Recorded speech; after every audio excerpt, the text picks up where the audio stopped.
Hello students, how are you? कैसे हैं सब लोग? So students, I welcome you all once again. तो स्टूडेंट्स, हम लोग अभी चैप्टर कवर कर रहे हैं alkane, isn't it? In fact we are covering reaction which involve free radical mechanism. तो उसमें बहुत सारे टॉपिक्स ऐसे हैं जो अल्केन चैप्टर में आपको मिलेंगे और वो हम यहां पढ़ रहे हैं। Now today we are going to deal with a very important reaction that is called halogenation of alkane.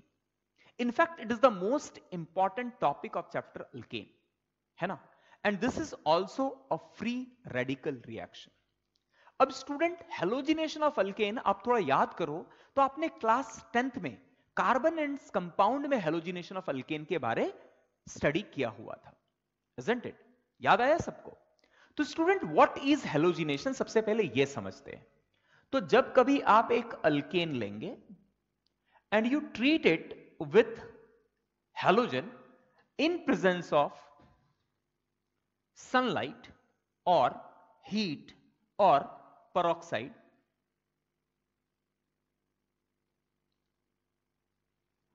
अब सनलाइट को स्टूडेंट एच न्यू अगर आप देखेंगे तो H new means what? It is energy of photon, है ना?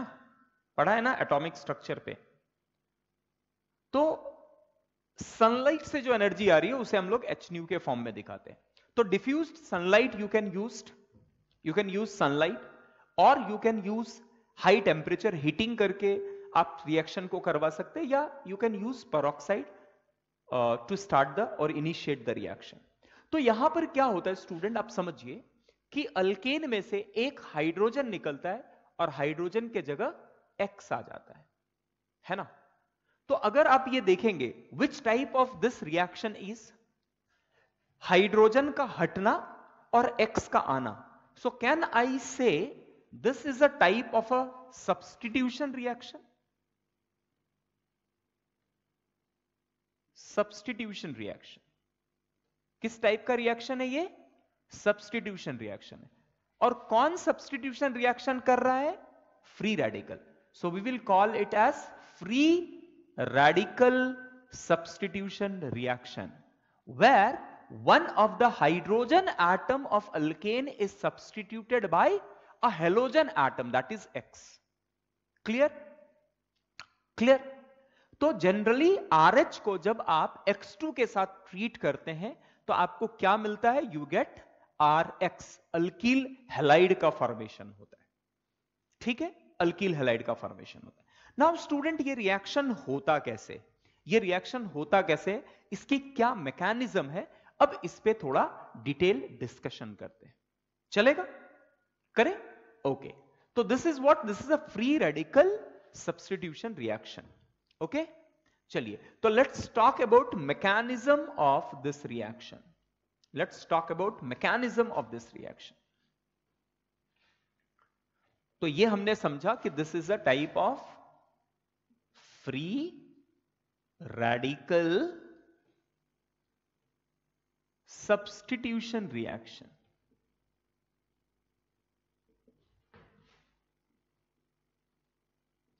Okay, now mechanism की बात करते हैं। सो स्टूडेंट्स, मैकेनिज्म में I would like to add one point over here is कि this is also a chain reaction. What? This is also a chain reaction. अब chain reaction basically start with chain initiation step. So step one is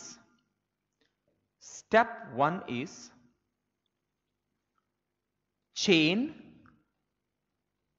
initiation step. अब student, if it is chain initiation step and the reaction is started by a free radical, तो definitely at the very first stage, that is chain initiation, क्या होना चाहिए? Free radical का generation होना चाहिए, है ना? अब ये फ्री रेडिकल जनरेट कैसे होते हैं इस बात को समझते हैं। तो student, when you take halogen, जब आप हेलोजन लेते हैं, है ना, whenever you take हेलोजन, अब हेलोजन में you have lots of electron density around the atom. Is it clear? Lot of electron density around the halogen atom. अब जब आपने इसको थोड़ा भी हीट किया या सनलाइट के प्रेजेंस पे रखा है, तो ये जो बॉन्ड है, this bond is very weak and it breaks, और ये जनरेट करता है आपको free radical. The very important, first very important thing that you have to understand is that जब कभी आप हेलोजन एटम्स को एनर्जी प्रोवाइड करते हैं या पेरोक्साइड के प्रेजेंस में, peroxide basically peroxide free radical generate करता है और वो फ्री रेडिकल दूसरा फ्री रेडिकल जनरेट करवा के देता है, isn't it? तो पहला स्टेप क्या है? First step is you have to generate a free radical. Once this free radical is generated, then reaction will start. अब सबसे पहली बात ये समझो स्टूडेंट, ये जो स्टेप है, चेन इनिशिएशन स्टेप है, वो रिएक्शन के पहले स्टार्ट में एक बार हो गया रहेगा. आप मान लो पूरे लाइफ टाइम में पूरा रिएक्शन जो बढ़ रहा है वो 3 पार्ट से बना होता है. यहां पर पहला स्टेप में होता है chain initiation, then you have chain propagation. तो स्टूडेंट चेन इनिशिएशन स्टेप जो होता है that is very small step, और वो इनिशियली होता है बस. चेन इनिशिएशन जो होता है वो केवल स्टार्ट में हमें करने की जरूरत पड़ती है, फिर ये reaction during the course, complete during the course of reaction ये कभी नहीं होता है. क्लियर है? तो at the very beginning this take place. So generally we don't considered is as the part of actual reaction. What I am saying, please understand it. पूरा reaction कहां होता है? पूरा reaction is considered as complete propagation step. Chain propagation step, chain propagation step is considered as the complete reaction, and chain termination basically जो होता है वो and में होता है रिएक्शन के. तो 99.9% टाइम जो रिएक्शन होता रहता है वो किस स्टेज पे रहता है? चेन प्रोपोगेशन स्टेप पे. तो हम चेन इनिशिएशन और चेन टर्मिनेशन को कभी रिएक्शन का पार्ट, एज अ पार्ट ज्यादा कंसीडर नहीं करते. डेफिनेटली स्टार्ट होने के लिए chain initiation step is required, but that is not actually considered to be the part of the reaction. Is it clear? अभी मैं बताऊंगा ये क्यों बात कर रहा हूं, ये डिस्कस करूंगा. तो इस समझिए कि रिएक्शन जब होता है तो it start with chain initiation, but chain initiation एक बार स्टार्ट करने के लिए लगता है और बाद में ये स्टेप हमें कभी नहीं लगता है. Is it clear? तो चेन इनिशिएशन स्टेप क्या है? Chain initiation step is generation of free radical.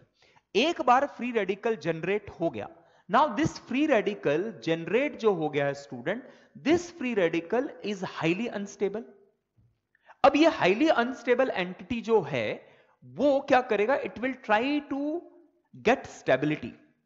अब ये जो सारा रिएक्शन बाकी होने वाला है, this is called as chain propagation step.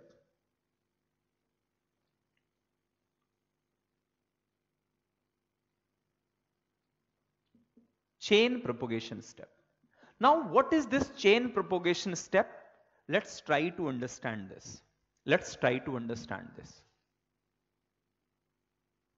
अब स्टूडेंट ये जो आपने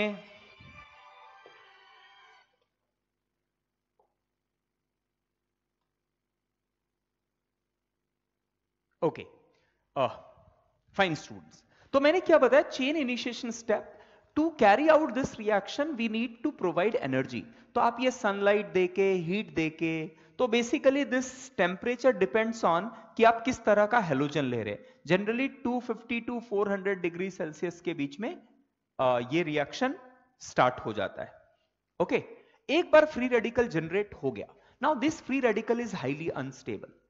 अब स्टूडेंट जो फ्री रेडिकल जनरेट हुआ है, नाउ ट्राई टू अंडरस्टैंड. आपने रिएक्शन जो स्टार्ट कराया था, if suppose you are carrying out it in a close container, तो आपने क्या लिया था? You have taken a large amount of RH, a large amount of X2, and out of this a very small amount of X2 will generate free radical. पहली बात यह समझिए कि आपने जितने भी X2 लिए हैं वो सारे के सारे X2 फ्री रेडिकल जनरेट नहीं करते हैं.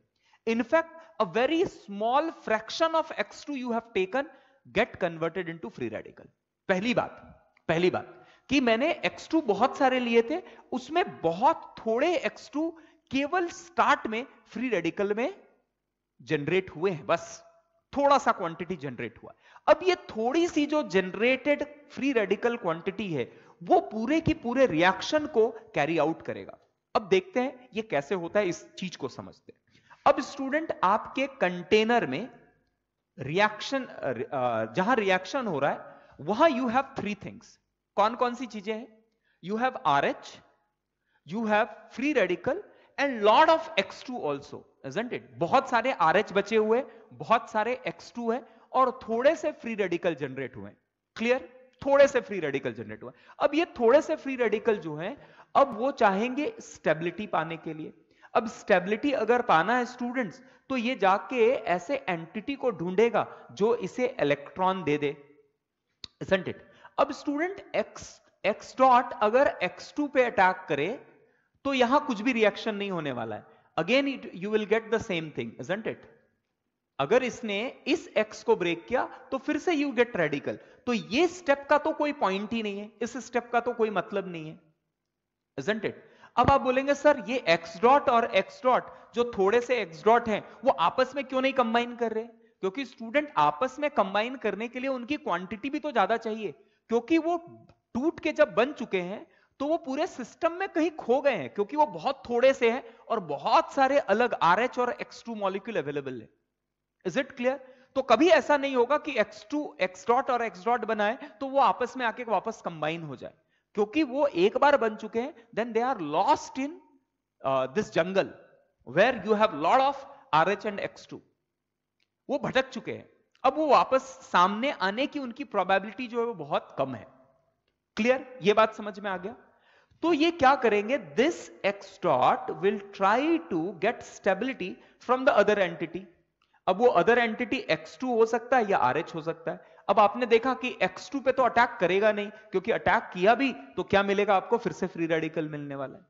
बट अगर इसने RH पे अटैक किया, इसने RH पे अटैक किया तो क्या होगा? RH पे X will abstract this hydrogen and it will generate R dot plus HX.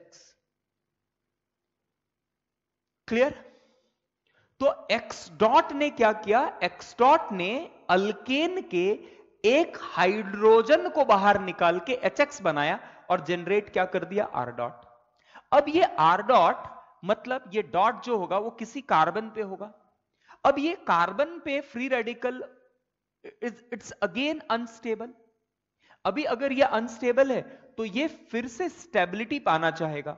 अब अगर स्टेबिलिटी पाना है स्टूडेंट्स, तो स्टेबिलिटी अगर पाना है तो ये कैसे स्टेबिलिटी पा सकते हैं? तो कुछ लोग बोल सकते हैं देखो सर, आपने X2 को ब्रेक किया था तो 2X डॉट जनरेट हुए थे, एक X डॉट ने R डॉट बनाया तो दूसरे X डॉट को R डॉट के साथ कंबाइन कर दो और RX बन जाएगा। बट ऐसा नहीं होगा। क्यों नहीं होगा? क्योंकि ये स्टूडेंट, ये जो क्वांटिटी है X डॉट की वो बहुत कम है। मतलब R डॉट इतना अनस्टेबल है कि वो वेट नहीं करता बैठेगा कि दूसरा X डॉट कहीं से आ जाए। क्लियर है? ये जो X डॉट जनरेट हुआ है किसी भी टाइम पे वो बहुत कम क्वांटिटी पे, तो X डॉट की अवेलेबिलिटी जो है वो बहुत कम है। Is it clear? तो now this RX will attack on X2। जो बहुत सारे X2 बचे हुए हैं उनमें से किसी एक पे अटैक करेगा and it will form RX plus X dot. अब ये फिर से X डॉट जनरेट हुआ है स्टूडेंट। जब X डॉट जनरेट हुआ है तो वो क्या होगा? It will carry again this reaction and this reaction will what? This reaction will again generate R dot. So R dot will react with X2 to generate X dot. तो ये step continuous चलता जाएगा and this step, यही step student 99.99% time पे यही reaction चलता जाएगा and this is called as chain propagation step. A very small amount of X dot that is generated initially at chain initiation step will attack on alkane generating R dot. R dot will attack on X2 generating X dot, and this reaction will continue, and this step is called as chain propagation step. समझ में आया? Clear हुआ? तो क्या हो रहा है हमारे चेन इनिशिएशन स्टेप में, बहुत सारे X2 में से थोड़े से X2 जो है वो फ्री रेडिकल में कन्वर्ट हो गए, और ये स्टेप इनिशियली एक बार होता है, फिर ये पूरे during the course of reaction कभी नहीं होता है. उसके बाद आता है chain propagation step. Chain propagation step 99.99% of the life span, पूरे रिएक्शन के लाइफ स्पैन में यही चलता रहता है. X dot R dot generate करता है, आर डॉट दूसरा एक्स डॉट जनरेट करता है, फिर से x dot R dot generate करता है, R dot x dot generate करता है, और ये रिएक्शन होता जाता है. अब जब ये रिएक्शन होता जा रहा है, नाउ ट्राई टू अंडरस्टैंड, जब ये रिएक्शन होता जा रहा है तो आपका यूजअप क्या खत्म क्या होता जा रहा है स्टूडेंट्स? देखो आप अगर देखेंगे तो x dot and x dot ये आ रहा है, ये अगर यूज हो रहा है तो ये जनरेट भी हो रहा है, तो आप इन दोनों को कैंसिल आउट कर सकते हैं, एंड आर डॉट को आप कैंसिल आउट कर सकते हैं. तो अगर आप इसका बैलेंस्ड इक्वेशन अगर देखेंगे स्टूडेंट्स, तो it will B R H plus x2 is generating Rx plus Hx. This is the reaction. Rh plus x2 will give you Rx plus Hx.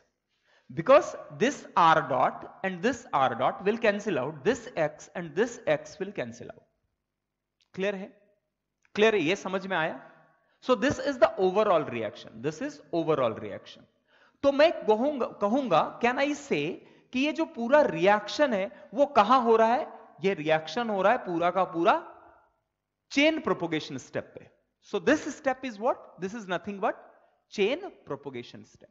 अब जब चेन प्रोपोगेशन स्टेप हो रहा है student, जैसे जैसे चेन प्रोपोगेशन स्टेप आगे बढ़ेगा तो मेरा आर एच जो है वो धीरे धीरे खत्म होता जाएगा, because this is used up to generate R X, and with the time x2 will also used up to generate hx. तो धीरे धीरे जो आपने सिस्टम में RH x2 लिया था, RH की क्वांटिटी कम होती जाएगी और x2 की क्वांटिटी भी कम होती जाएगी, है ना? जब ये ऑलमोस्ट पूरी तरह से खत्म हो जाएगा, और अगर ऐसे केस में जब ये RH और x2 खत्म हो जाएगा तो वैसे टाइम पे रिएक्शन ऑलमोस्ट बंद होने के लिए आएगा, और उस स्टेप को हम लोग स्टेप 3 कहते हैं, and that is chain termination step. Chain termination step. अब स्टूडेंट ये जो चेन टर्मिनेशन स्टेप है, तो चेन टर्मिनेशन स्टेप के टाइम पे RH और x2 तो रहेगा नहीं, तो अगर x डॉट जनरेट हुआ भी है तो it have a fair chance to combine with another x dot to give x2. Similarly R dot can also combine with X dot to give Rx. Is it clear? Similarly, R dot and R dot can again combine to give RR. But ये जो होगा वो almost end में होगा, और ये negligible है, ये भी negligible है. Initially ये जो हो रहा है you can ignore it. तो actual reaction क्या है? This is the actual reaction which actually take place. So this is called halogenation. Mechanism समझ में आया? अभी काफी डिटेल डिस्कशन है स्टूडेंट, ये टॉपिक पे काफी डिटेल डिस्कशन है. तो मैंने आपको क्या समझाया है? Let's concise it. एक बार फिर से कंसाइज करता है. Halogenation means what? हेलोजिनेशन मतलब जब आप RH को X2 के साथ रिएक्ट करते हैं इन प्रेजेंस ऑफ सनलाइट और हीट और पेरोक्साइड, तो आपको Rx प्लस Hx मिलता है. तो यहां RH का अल्केन का H हट रहा है और X आ रहा है.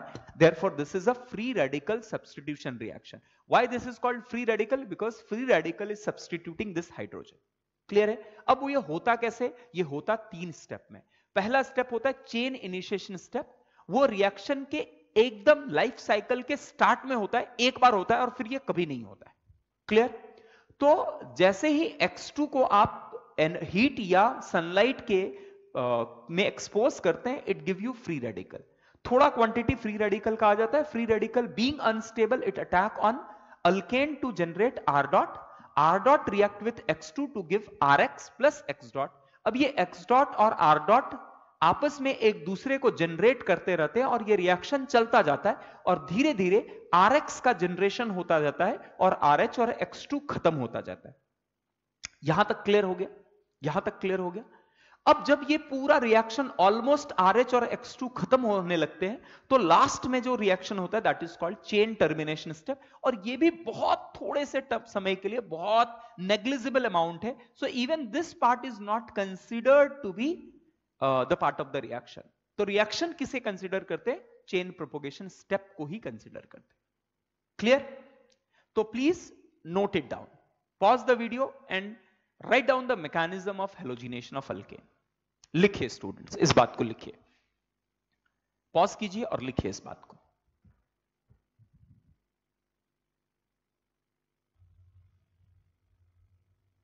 Okay, so done student, have you taken? अभी थोड़ा इस पे डिटेल डिस्कशन करते हैं, है ना? तो मैंने आपको क्या किया, this is considered to be the actual reaction, है ना? अब नाउ स्टूडेंट्स, मेरा पहला सवाल जो होगा, my first question will be कि which one is the RDS of this reaction.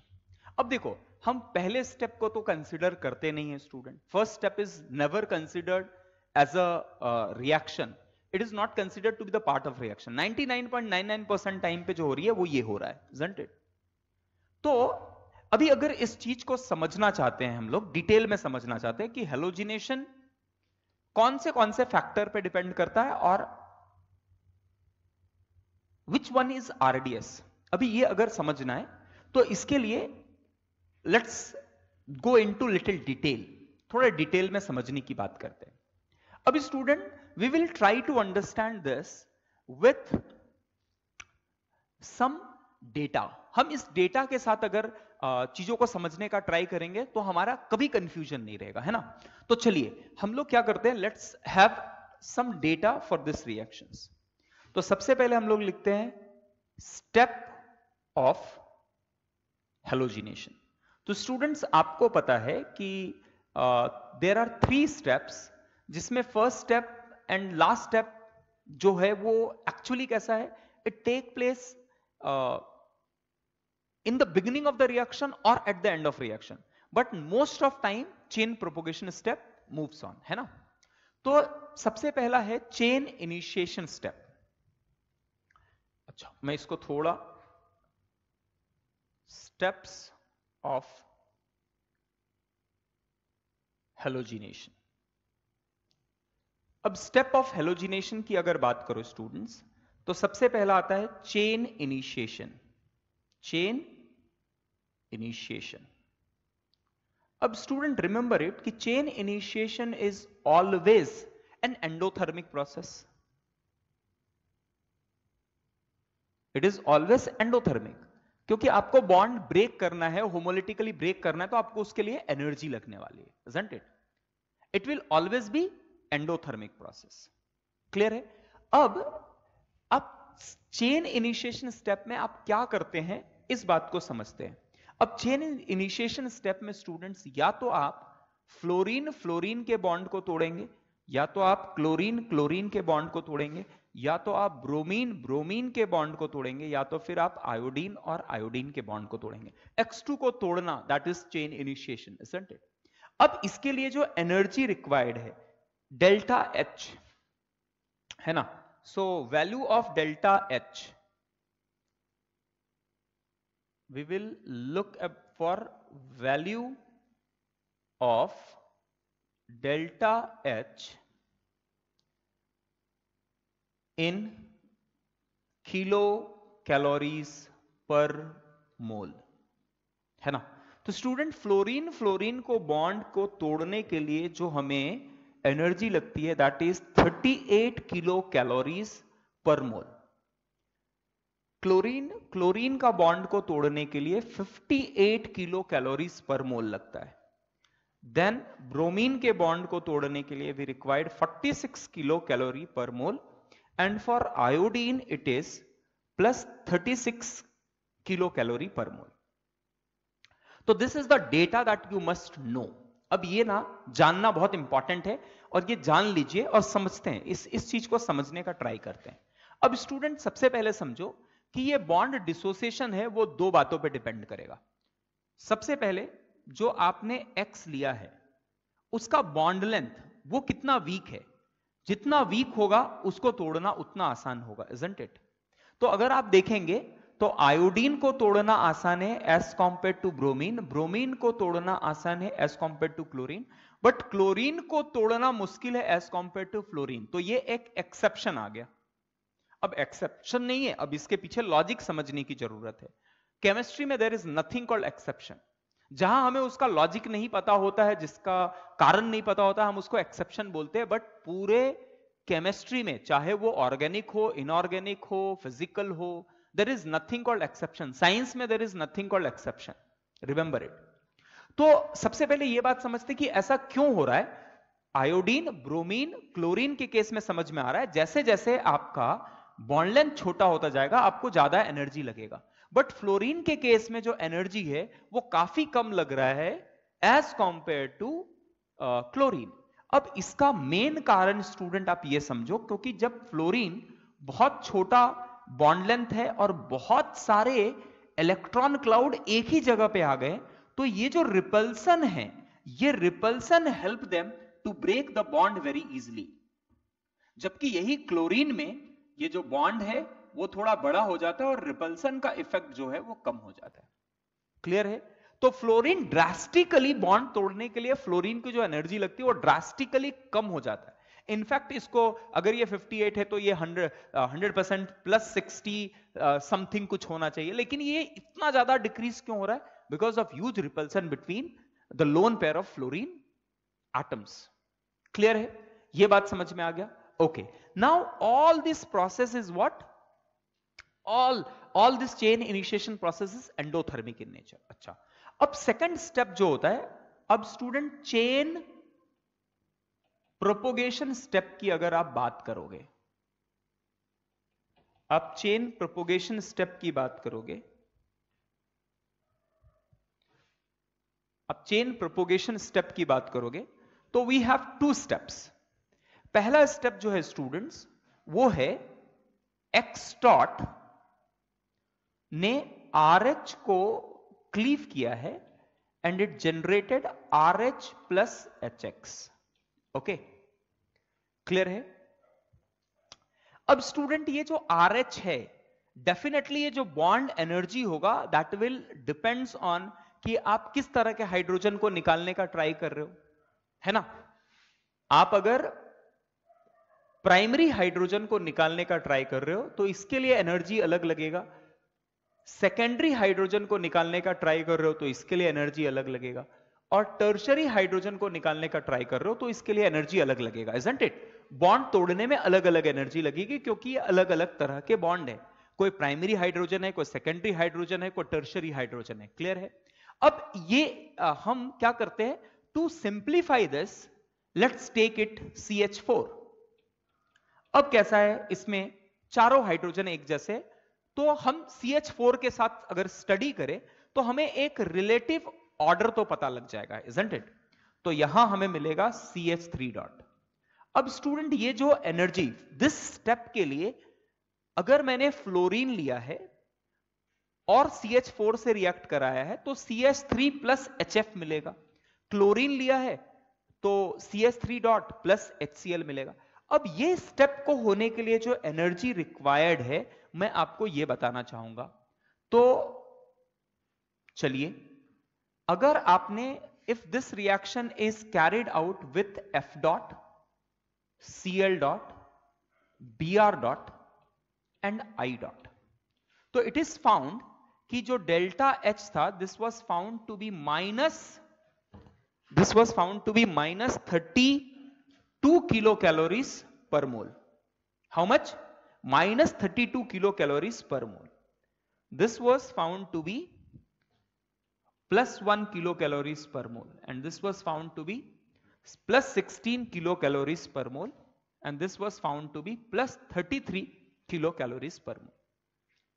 इसका मतलब स्टूडेंट कि जब F डॉट CH4 से हाइड्रोजन निकालता है तो ये रिएक्शन बहुत ही ज्यादा फिजिबल होता है और इस केस में एनर्जी बाहर निकलती है, इट इज एक्सोथर्मी। लेकिन जब आप क्लोरीन लेते हैं तो you have to supply amount of energy for this, that is +1 kilo calories per mole. अगर इसी के जगह आपने ब्रोमीन लिया है तो ब्रोमीन को हाइड्रोजन के निकालने के लिए उसे और भी ज्यादा एनर्जी की जरूरत होती है, और आयोडीन लेंगे तो it is +33 kilo calories per mole. Is it clear? यहां तक समझ में आ गया? क्लियर है? नाउ प्रोपोगेशन का another step we have is CH3 dot plus X2 will give you CH3X। अब स्टूडेंट ये स्टेप को होने के लिए,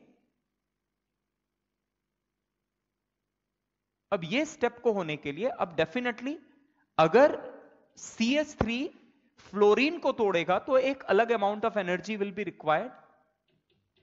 okay, so this is the next step of propagation. अब इसके लिए ये जो स्टेप है, now this step CH3 dot abstracting X2 to generate X dot and CH3, अब ये कैसा है, अब इसके लिए क्या एनर्जी है ये समझो। अगर आपने फ्लोरीन के साथ रिएक्शन करा है तो this is -70 kilo calorie per mole, this is -26 kilo calorie per mole, this is -24 kilo calorie per mole, and this is -20 kilo calorie per mole. अब देखो ये डेटा से हम चीजों को समझने का ट्राई करते हैं, बहुत इंपॉर्टेंट है। अब स्टूडेंट ये chain termination will always be exothermic, it will always be exothermic, और हम इसको तो स्लोएस्ट स्टेप में आप इंक्लूड कर ही नहीं सकते, isn't it? Rate determining step में you can not include this, and even आप चेन इनिशिएशन को भी नहीं करेंगे, क्योंकि मैंने बताया कि ये तो रिएक्शन का पार्ट ही नहीं है। रिएक्शन क्या है? Actual reaction is chain propagation. तो can you tell me chain propagation में स्टेप 1 और स्टेप 2 में call it as step A and this is step B।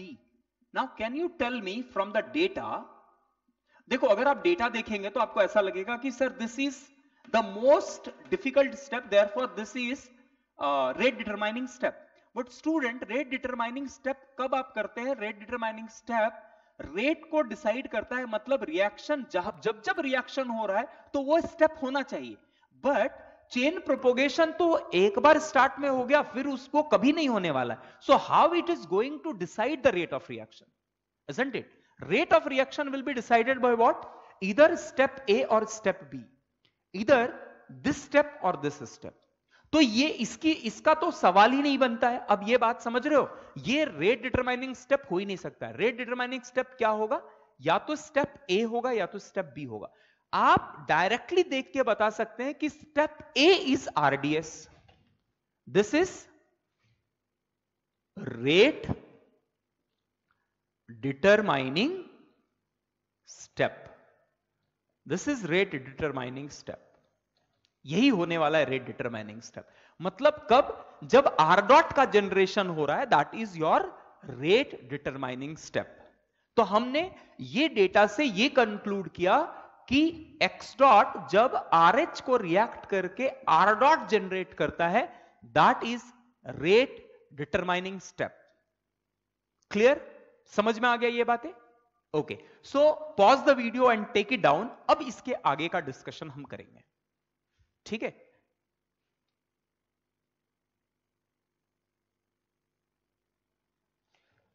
So done students, लिख लिया आपने? लिख लिया? तो एक बात तो समझ में आ गया कि जब कभी आप हेलोजिनेशन करवाते हैं तो ये 3 स्टेप में होता है, chain initiation, chain propagation, chain termination. Chain initiation को हम कंसीडर नहीं करते हैं, चेन टर्मिनेशन को हम कंसीडर नहीं करते। Chain propagation is the actual reaction that take place, isn't it? और इसमें भी जो पहला स्टेप है जहां पर X dot generate R dot is the rate determining step. Clear? यहां तक क्लियर हो गया सबको? अच्छा, अब हम लोग एक एक करके इसको डिटेल में डिस्कशन करते हैं, एक एक करके डिटेल में बातें करते हैं। तो स्टूडेंट सबसे पहली बात, चलो अगर सबसे पहले हम लोग ने अगर इसके फ्लोरिनेशन की बात की, किसकी बात की? फ्लोरिनेशन ऑफ अल्केन की बात की।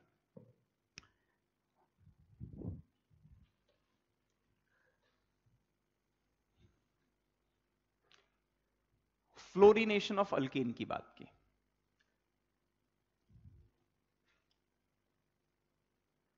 Okay, one more important thing जो मैं आपसे डिस्कस करना चाहूंगा।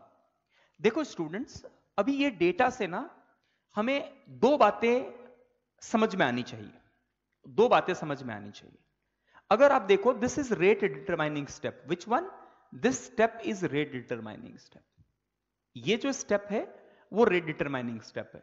रेट डिटरमाइनिंग स्टेप है, इसका मतलब क्या है स्टूडेंट? जो एफ डॉट है या एक्स डॉट है, वो एक्स डॉट के नेचर पे बहुत कुछ डिपेंड करने वाला है।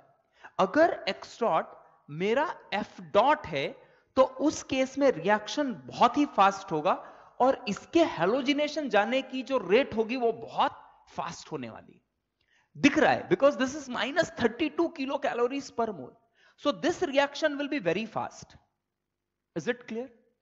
उससे उससे थोड़ा ज्यादा स्टेबल कौन होगा? क्लोरीन। क्लोरीन जो हेलोजिनेशन करवाएगा उसका रेट जो होगा वो थोड़ा स्लो होगा as compare to fluorination. Chlorination का जो रेट होगा that will be more than bromination, and bromination की रेट जो होगी will be more than iodination. तो अगर if I say reactivity order, reactivity order, so अगर आप स्टूडेंट हेलोजिनेशन करवा रहे हैं तो आप किस तरह का हेलोजन ले रहे हैं उस पर रिएक्टिविटी ऑर्डर डिपेंड करने वाला है। तो सबसे फास्ट होगा F2, फिर होगा Cl2, फिर होगा Br2 एंड देन होगा I2। ये तो क्लियर हुआ होगा सबको, क्योंकि जिस तरह का आप फ्लोरीन यूज कर रहे हो वो फ्लोरीन डिसाइड करेगा कि रेट कितना फास्ट होने वाला है। अगर आप फ्लोरीन लेंगे reaction will be highly explosive. Chlorine और ब्रोमीन के टाइम पे रेट जो होगा वो एप्रिशिएबल होगा, एंड आयोडीनेशन में दिख रहा है it will be very slow. Clear? तो rate reactivity order will depends on what? Halogenation का reactivity order will depends on the type of halogen molecules you are taking. Okay, and one more thing student, एक और चीज पे जो reactivity order depend करेगा, reactivity order students एक और बात पे डिपेंड करता है। वो डिपेंड करता है कि आपने किस तरह का आर डॉट जनरेट किया है। आर डॉट प्राइमरी क्या है, सेकेंडरी क्या है, टर्शरी क्या है, because this is the rate determining step. तो जो रेडिकल जनरेट हो रहा है, आर डॉट जनरेट हो रहा है, that will also decide the rate of reaction. अगर प्राइमरी फ्री रेडिकल बनना है तो उसे बनना थोड़ा डिफिकल्ट होगा as compare to secondary, and secondary difficult होगा as compare to tertiary free radical, क्योंकि टर्शरी फ्री रेडिकल जो होगा वो काफी ज्यादा स्टेबल होगा।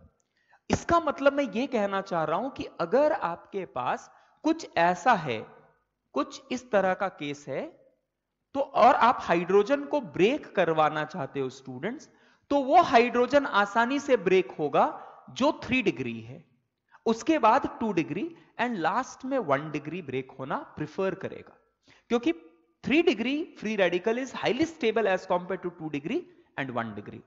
Is it clear? So reactivity order also depends on order of H और degree of hydrogen you want to abstract. Degree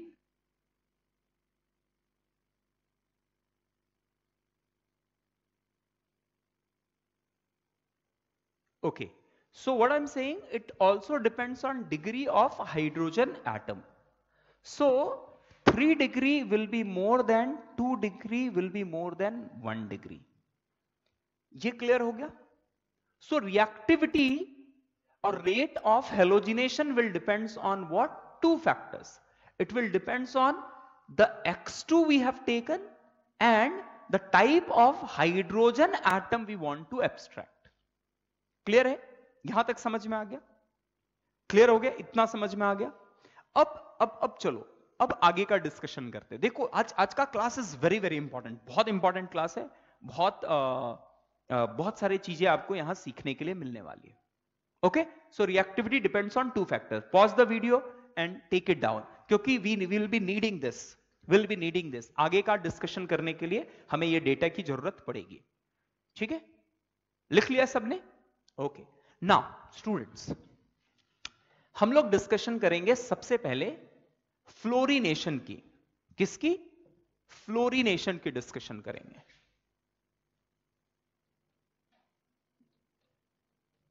fluorination of alkane की बात करेंगे।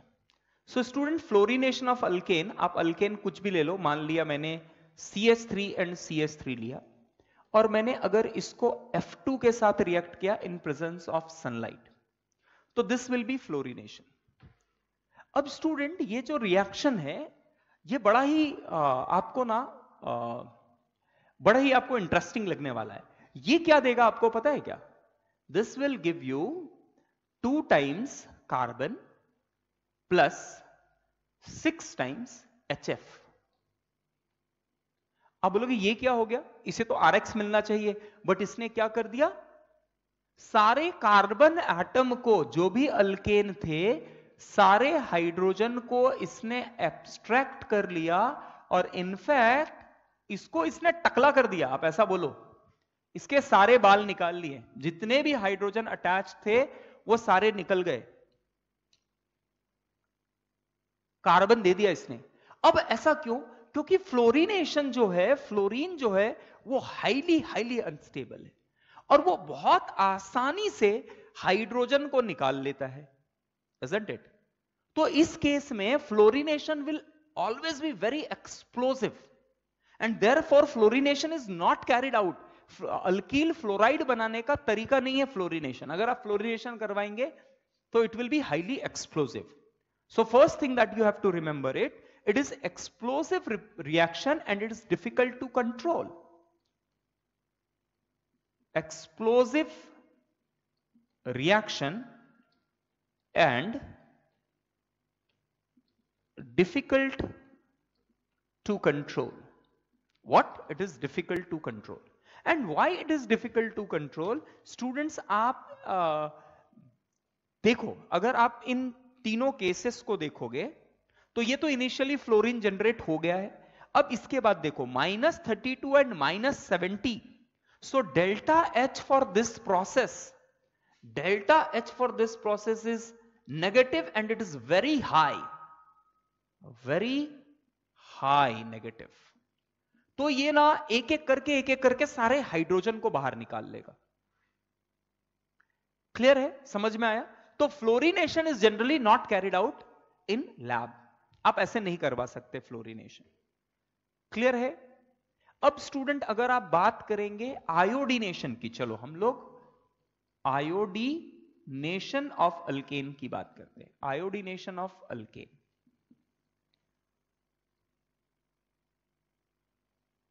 तो स्टूडेंट आयोडीनेशन ऑफ अल्केन अगर आप देखो, so the first step is +33 kilo calories per mole, and next step is -20 kilo calories per mole. इसका मतलब जब कभी आप स्टूडेंट आयोडीनेशन करवाएंगे किसी अल्केन का, उस टाइम पे continuously you have to supply amount of energy, आपको ऐड करते रहना पड़ेगा, and this reaction will be very slow reaction, and why this is slow reaction? Because delta H over here is positive. In fact, it will be reversible reaction. Is it clear? Iodination is a reversible reaction. तो ये reaction होना ही बहुत मुश्किल है, क्योंकि delta H जो है इस केस में क्या है? पॉजिटिव है। Continuous supply of energy is required, continuous supply of energy is required. तो बेसिकली स्टूडेंट्स ऐसे रिएक्शन को अगर कैरी करना है तो वी यूज ऑक्सीडाइजिंग एजेंट, क्योंकि ऑक्सीडाइजिंग एजेंट क्या करवाता है स्टूडेंट? ऑक्सीडाइजिंग एजेंट जो HI फॉर्म होता रहेगा उसको ऑक्सीडाइज करा के एक अमाउंट ऑफ एनर्जी रिलीज करेगा, and the reaction will move in the forward direction. Is it clear?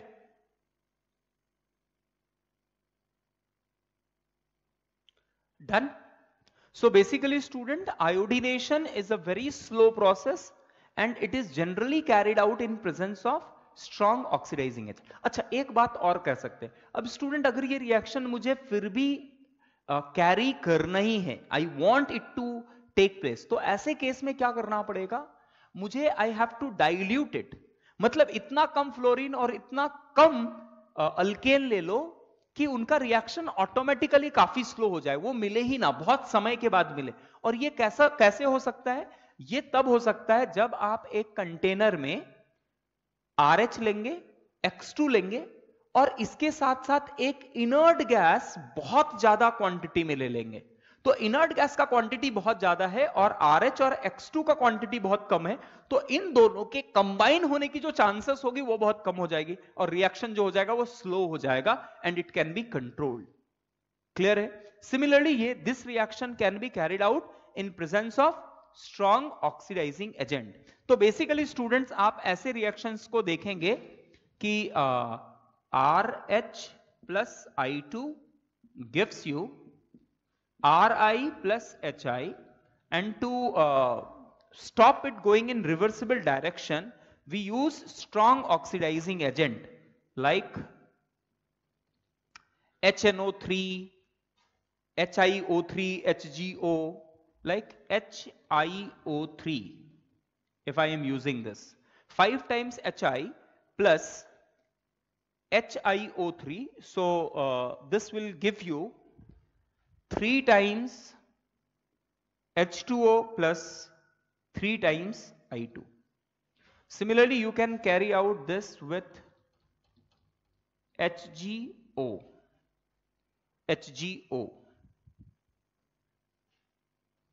So in this case what you will get is you will get I2 plus H2O plus Hg,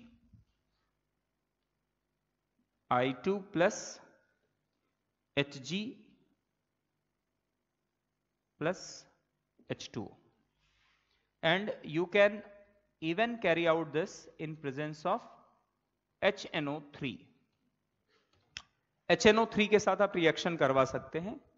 2 times Hi plus 2 times HNO3 will give you what? It will give you I2 plus 2H2O, I2 plus 2H2O plus HNO2, NO2, isn't it? So iodination is basically carried out in presence of strong oxidizing agent. Fluorination is carried out by, it is generally not carried out even if you want, so you have to dilute it by using inert gas. और chlorination और bromination जो है वो आसानी से हो सकता है, क्योंकि आप देख सकते हैं यहां पर जो डेल्टा H है वो ना ज्यादा नेगेटिव है और ना ही ये पॉजिटिव है, तो ये नेगेटिव तो है बट बहुत ज्यादा नेगेटिव नहीं है, इसीलिए दिस कैन बी कंट्रोल्ड। तो फ्लोरिनेशन और bromination can be carried out. Basically chlorination bromination can be carried out, fluorination is explosive and iodination is too slow and it is carried out in presence of strong oxidising agent. अब student आज का class हम लोग यहां बंद करेंगे। अब कल के क्लास में आप बोलेंगे सर ये तो आपने चलो बता दिया, मैकेनिज्म बता दिया, अब हम लोग कल के क्लास में डिटेल में डिस्कशन करेंगे क्लोरीनेशन एंड ब्रोमिनेशन, और उस पे काफी क्वेश्चन पूछे जाते हैं, क्लियर है? Is it clear? तो आज का क्लास हम यहां बंद करते हैं। Next class will study about chlorination and bromination, and वो बहुत ही इंपॉर्टेंट है क्योंकि उस पे बहुत सारे क्वेश्चंस एग्जामिनेशन में आए हुए हैं। So for today will stop over here. Thank you very much.